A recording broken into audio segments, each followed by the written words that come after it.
Bem-vindas e bem-vindos ao meu canal de Inglês Jurídico by Nathalie. Eu sou a Nathalie, a sua teacher de Inglês Jurídico, e hoje eu vim falar com vocês sobre um caso muito importante que vai refletir muito nas cenas atuais, no cenário atual do direito lá nos Estados Unidos. Hoje eu vou falar para vocês do caso Roe versus Wade. Mas antes de começar, eu quero primeiro convidar cada um de vocês a curtirem esse meu vídeo, a se inscreverem no meu canal para sempre saberem quando eu estou lançando um novo vídeo. Curte, comenta, assim você vai estar me ajudando muito. Não esqueça de também acessar o material dessa aula que está no link na descrição do vídeo. E se você quiser aprofundar mais os seus estudos de inglês jurídico, eu convido você a acessar o meu site dominandoinglesjurídico.com e também me seguir em demais redes sociais para que eu possa tirar qualquer dúvida que você tenha. Vamos lá então? Roe versus Wade.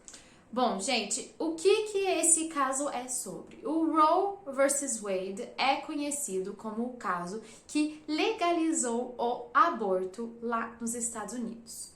Por que eu falo que isso está muito importante, é muito importante para o cenário atual nos Estados Unidos? Bom, quem vem acompanhando as notícias dos últimos tempos viu que esse caso ele está sendo discutido de novo.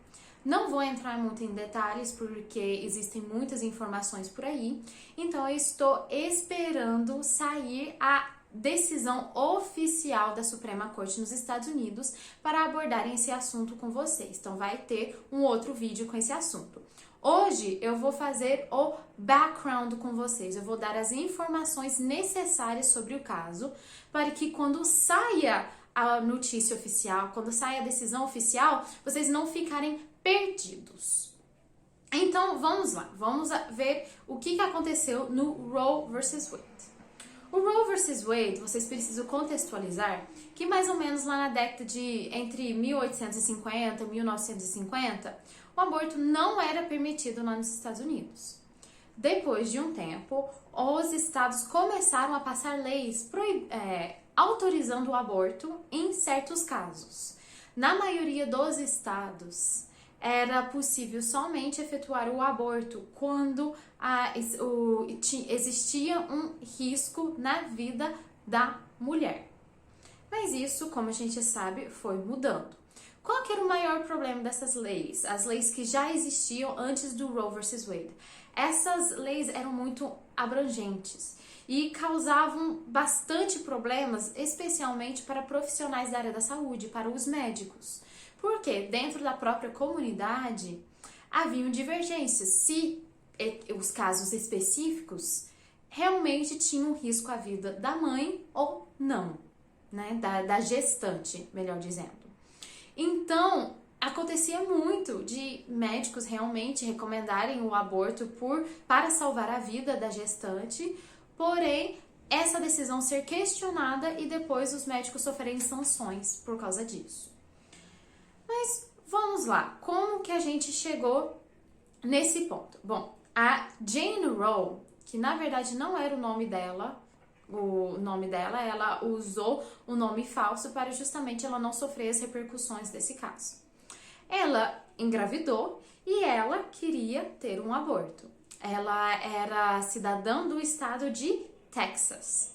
Naquela época, o Texas não autorizava o aborto, somente autorizava na hipótese em que a vida da gestante estava em perigo.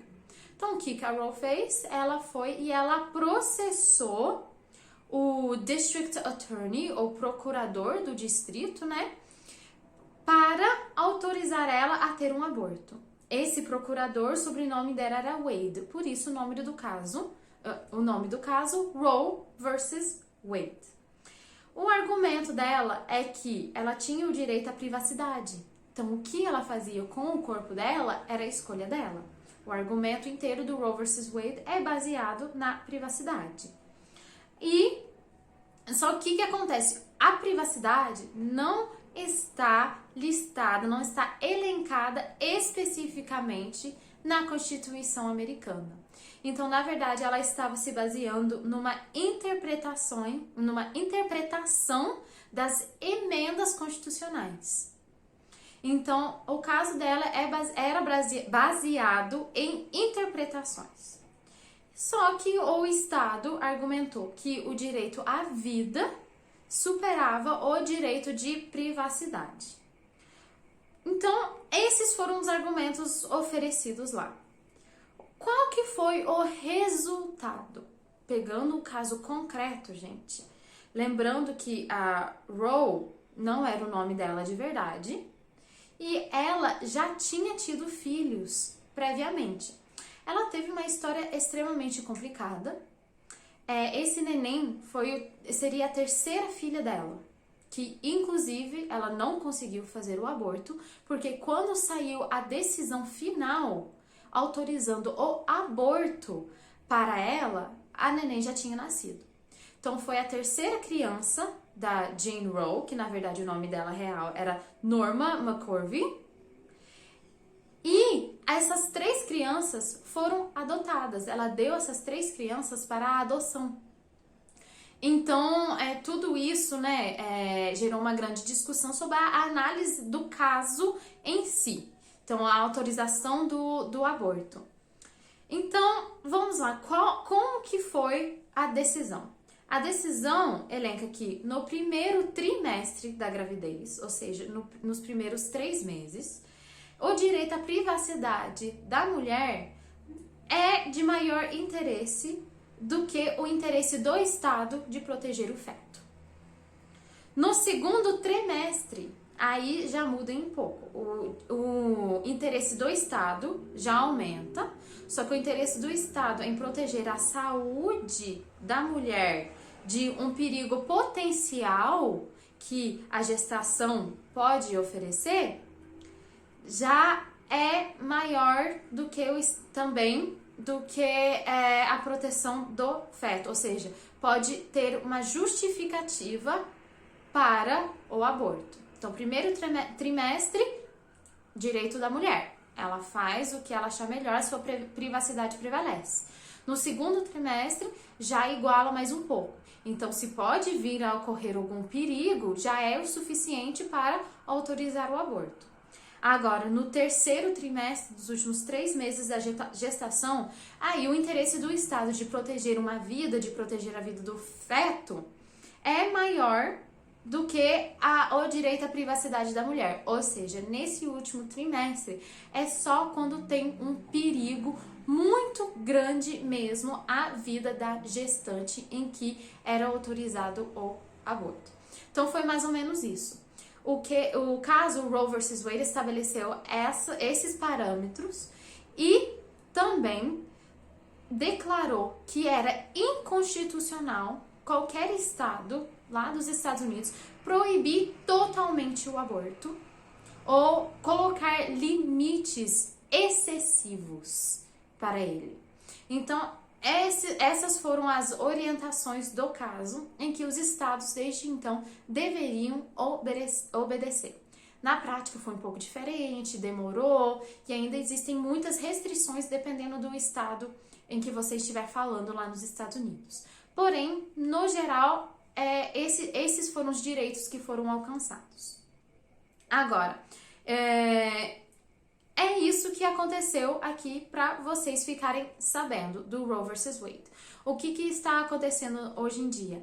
Chegou um caso, que eu não sei o nome, não tive acesso ao caso ainda, isso não foi feito público, lá na Suprema Corte, em que lida com os direitos de aborto e está sendo questionado justamente se esse caso, Roe vs. Wade, se a Suprema Corte agiu da forma correta em legislar, em colocar essa prática, em legalizar o aborto.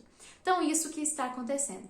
Então, independentemente da sua opinião sobre o caso, eu sei que esse é um caso bem polêmico, eu recomendo que faça bastante pesquisa, porque tem bastante vocabulário aqui para vocês aprenderem, bastante vocabulário jurídico, e como é algo muito atual, quanto mais você se informa sobre o caso, mais interessante é para vocês acompanharem os próximos capítulos dessa decisão que vai sair na Suprema Corte, possivelmente nos próximos meses ou até nas próximas semanas. É isso, gente. Thank you very much. Não esquecem de acessar o material aí no link. E se precisar de alguma coisa, vocês já sabem onde me encontrar. Thank you very much.